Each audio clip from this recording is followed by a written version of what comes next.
Bu Yeni Zelanda'da dün gerçekleşen menfur terörist saldırının bireysel bir saldırı olmadığını düşünüyoruz. Bu dünya çapındaki global emperyalist sistemin başvurduğu veya yürütmeye çalıştığı senaryonun bir parçası olarak düşünüyorum. Çünkü dünyanın değişik yerlerde Müslümanlara sanki koordinasyon bir şekilde bir saldırı söz konusudur. Dolayısıyla bunlardan bizim ümmet olarak, millet olarak ders alıp bir araya gelip ciddi bir tavır koymamız gerekiyor. Şunu özellikle ifade etmek istiyorum. Elbette meydanlara çıkıp tepkimizi dile getirmemiz gerekiyor. Ama bu iş meydanla sınırlı olursa biraz önce arkadaşlarla konuştuk. Biz çıkarız, protesto ederiz, onlar bizi öldürür. Biz çıkarız, protesto eder, onlar bizi öldürür. Meydanlara çıkmaktan öte şeyler yapmamız lazım. Allah bu milletin ve ümmetin yardımcısı olsun. İnşallah uyanırız. Evet, dünyada eskiden beri yani Müslümanlar başsız kaldığı için yani dünyada şu anda bir ezilenler var, bir de ezilenler var. Ezilenler zaten belli, genelde Müslümanlar. Ama bize en çok üzen şey şu: Müslümanlar ezildiği zaman sadece çıkıyoruz işte, ya basın açıklaması yapıyoruz ya da burada lanetliyoruz. Bunun dışında hiçbir şey yapmıyoruz. Bu da halkın ancak tepkisidir. Peygamberimiz Aleyhisselam diyor ki bir kötülük gördüğünüz zaman onu elinizle düzeltiniz. Elinizle düzeltemiyorsanız dilinizle düzeltin. Dilinizle düzeltemiyorsanız buğz edin. Biz Müslümanlar şu anda artık her şeyimizi kaybettik. Bir tek buğz edebiliyoruz. Elde güç olanlar, işte hükümetler olsun, devletler olsun, buna çare bulmaları lazım. Ama bugün İslam alemine baktığımız zaman 57 ülkeyle sadece STK'lar çıkıp basın açıklaması yapıyorlar ve biz de lanetliyoruz. Bunun dışında herhangi bir şey yapmıyoruz. Ama tabiri caizse gayrimüslimler gayrimüslimliğini yapıyor da biz Müslümanlar Müslümanlığımızı yapmıyoruz. Adamlar yani adımız ne olursa olsun biz Müslüman olduğumuz için ya da ülkemiz, dilimiz, adamlar kendi gayrimüslimliğini yapıyorlar. Her defasında da maalesef yüreğimiz yanıyor ve bu yüreğimiz yanmaya devam edecektir maalesef.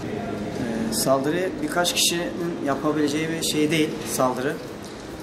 Saldırının yapan kişinin geçmişine bakıldığı zaman derin güçler tarafından, yani bu emperyalizmin Amerika, İngiltere ve İsrail'in bir maşası olduğu açıkça okunmaktadır. Burada biz Müslüman olarak yine birlik olmadığımız görülüyor. Bugün sadece kınayarak geçiniyoruz. Bu da içimizdeki dağınıklığın, vahdetin olmamasının en büyük sebeplerinden birisi. Avrupa'da ırkçılık giderek yayılıyor. Bugün yine Londra'da birkaç kişi tarafından yine Müslümanlara saldırı gerçekleşti. Ve bizler sadece sosyal medyadan bu olayı kınayarak geçiştiriyoruz. Bunlar da Müslümanların birlik, beraberlik ve vahdetinin olmamasının göstergesidir. Şimdi bu sorunumuz tabii geniş bir sorun. Bu saldırının altında ABD de olabilir. ABD'yi de yönlendiren bir takım güçler de olabilir veya İslamofobi denilen, yani İslam'ın korkusu, aslında İslamofobi deyince millet anlamaz, İslam korkusu denilen bir takım rigid grupların şeyleri de olabilir. Bundan Müslümanlar nasıl bir ders çıkarmalı ve nasıl davranmalı? Bir kere Müslümanlar şuna inanmalı. Yani biz saldırgan taraf olmayacağız ama saldırıları bertaraf edebilmek için de gücümüzün, güç birliği içerisinde olmamız gerektiği kanına varmalıdır. Aksi takdirde her zaman bu tip şeyler, menfur saldırılar olabilir ve Müslümanlar bunlar sadece kınamakla, lanetlemekle geçer. Ama sen eğer kendin bir güç olabilirsen bu adamlara dur dediğin zaman dururlar. Durmak mecburiyeti olurlar. Ama şu anda sen kendin tam bir etkileyici, duruma müdahale edici bir güç olamadığın için bu tip saldırıları ancak biz böyle meydanlarda kınayarak, lanetleyerek şey edebiliriz. Her zaman da bu tip şeyler olabilir ama dileğimiz bir daha böyle bir şey olmasın. Müslümanlar da bundan ders çıkararak yek vücut haline gelir. Tabii ki düşünüyoruz. Bu yeni olan bir şey değil. Her zaman Batı'nın, işte Amerika'nın İslam'a saldırıları her zaman görülmüştür. Özellikle bu Yeni Zelanda'da yapılan saldırıda hadlerin çok fazla aştığını da göstermektedir. Yani bu biraz da Müslümanların birlik ve beraberliği inşallah vesile olur. Bu yaptıkları cinayetleri, menfur saldırıyı şiddetle kınıyoruz hepimiz. Bunun için inşallah bizler uyanışına da vesile olur.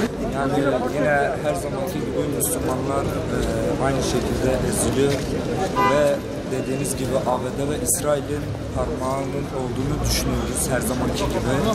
Yani yine dediğimiz gibi Müslümanlar ezilmiş durumdalar. Bunun yanı sıra Müslümanlar sessiz kalmamalı. Şu an yaptığımız gibi bağrımız ne kadar yansa da avazımızın çıktığı kadar bağırmalıyız. Yani çünkü bağırmazsak diyor ki sessizlik Müslümanlara yakışmaz. Onun için kendimize yakışanı yaparak protesto ediyoruz. Müslümanlar oradaki vefat eden kardeşlerimize de Allah'tan rahmet diliyoruz. Bunu hiç iyi karşılamıyoruz. Altında büyük planla %90 olmak üzere Amerika vardı bu planın altında. Bu saldırıyı kınıyoruz biz Türk milleti olarak, Müslüman olarak. Hepimiz kardeşliğimizin sözündeyiz. Hepimiz kardeşlerimizin arkasındayız yani. Biz Müslüman olarak hepimiz buna karşıyız yani. Son yaşanan menfur saldırı gösteriyor ki